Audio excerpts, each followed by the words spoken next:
जीवन जीने के लिए अन्न बहुत आवश्यक होता है, इसलिए भूलकर भी कोई ऐसा कार्य नहीं करना चाहिए कि जिससे अन्न का अपमान हो। जो लोग अन्न का अपमान करते हैं, उनके घर में दरिद्रता आने लगती है। माँ अन्नपूर्णा ऐसे लोगों से नाराज हो जाती हैं, जिसके कारण घर को भंडारे खाली हो जाते हैं। इसलिए भोजन करते या परोसते समय विशेष सावधानी बरतनी चाहिए। जाने अनजाने हम कुछ ऐसे कार्य कर देते हैं जिससे अन्न का अपमान होता है। हमारे बड़े बुजुर्ग भी इन कार्यों को करने से मना करते हैं। तो चलिए जानते हैं इस बारे में। नमस्कार दोस्तों, छोटका बाबा चैनल पर आप सभी का स्वागत है। यदि आप भी करते हैं भोजन का अपमान तो वीडियो को लाइक और चैनल को सब्सक्राइब जरूर करें और हाँ, कमेंट जय हो मैया अन्नपूर्णा जरूर लिखें। चलिए शुरू करते हैं। हमारे देश में कई तरह की मान्यताएं प्रचलित हैं। कई चीजों को लोग शुभ अशुभ संकेत से जोड़कर देखते हैं। इसी तरह भोजन या अन्न को लेकर भी कुछ मान्यता है। अन्न को माँ अन्नपूर्णा का आशीर्वाद माना जाता है। शास्त्रों के अनुसार जिस घर में अन्न का अपमान होता है, वहाँ माँ अन्नपूर्णा और देवी लक्ष्मी विराजमान नहीं होती हैं। इसलिए कहा जाता है कि गलती से भी अन्न का अपमान नहीं करना चाहिए। यही वजह है कि शास्त्रों में भोजन से संबंधित कुछ नियमों का जिक्र किया गया है, जिनका पालन करने से घर में कभी अन्न की कमी नहीं होती है।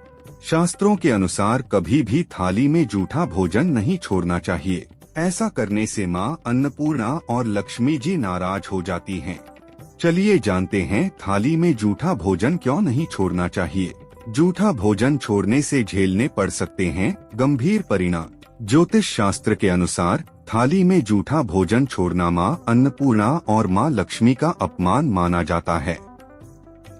ऐसा करने से आर्थिक स्थिति कमजोर होती है, साथ ही घर आती लक्ष्मी भी रूठकर चली जाती है।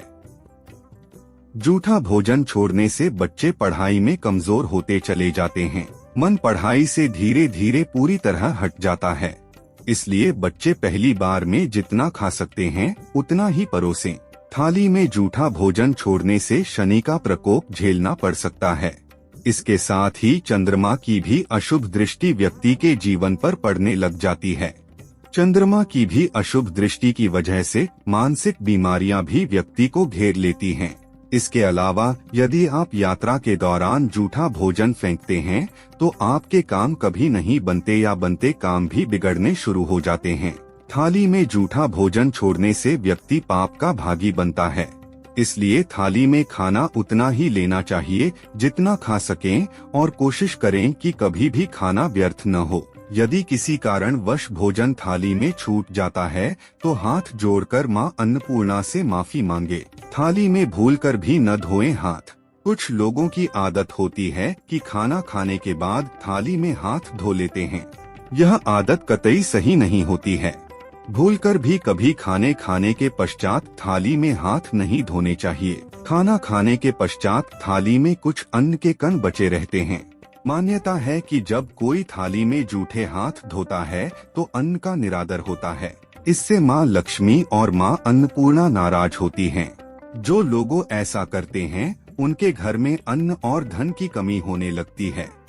माँ अन्नपूर्णा की कहानी। भगवान शंकर और माँ पार्वती अक्सर कैलाश पर्वत पर पासा खेलते थे।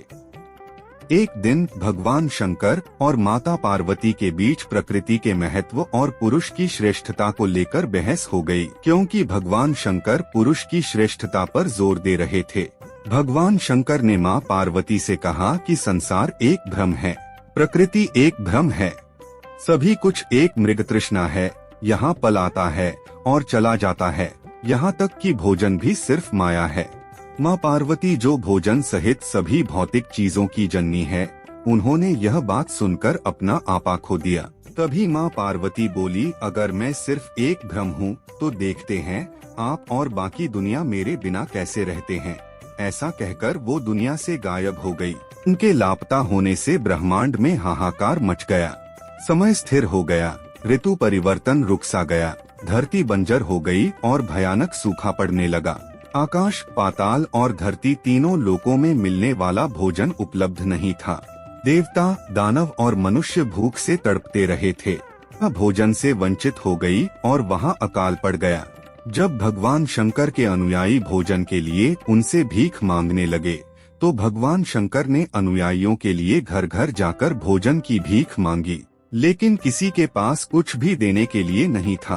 भगवान विष्णु ने भगवान शंकर से कहा, मैंने सुना है काशी में एक महिला ने लोगों के लिए भोजन दान करना शुरू किया है। भोजन की भीख मांगने के लिए भगवान शंकर काशी गए, लेकिन जब उन्हें पता चला कि रसोई को चलाने वाला कोई और नहीं बल्कि उनकी पत्नी पार्वती ही थी। वह बैंगनी और भूरे रंग के वस्त्र पहने और आभूषणों से सजी हुई थी और वह एक सिंहासन पर बैठी हुई थी और एक एक करके भूखे देवताओं और पृथ्वी के भूखे निवासियों को भोजन परोस रही थी। उन्हें अपने पुत्रों कार्तिकेय और गणेश को भी भोजन कराया। माँ पार्वती का यह सुंदर रूप कोई और नहीं बल्कि देवी अन्नपूर्णा देवी थीं, जो पूर्ण और संपूर्ण हैं। अन्नपूर्णा ने शिव को भिक्षा के रूप में भोजन कराया और देवी ने प्रसन्न होकर कहा कि मैं अन्नपूर्णा के रूप में काशी में निवास करूंगी। तो दोस्तों, आज के लिए बस इतना ही। उम्मीद करता हूँ हमारे द्वारा दी गई जानकारी आपको पसंद आई होगी। मित्रों, अगर ये वीडियो पसंद आई हो तो वीडियो को लाइक शेयर जरूर करें और कमेंट करना ना भूलें। दोस्तों, अगर आपने हमारा चैनल सब्सक्राइब नहीं किया है तो सब्सक्राइब जरूर करें। और हाँ, लास्ट तक देखने के लिए धन्यवाद।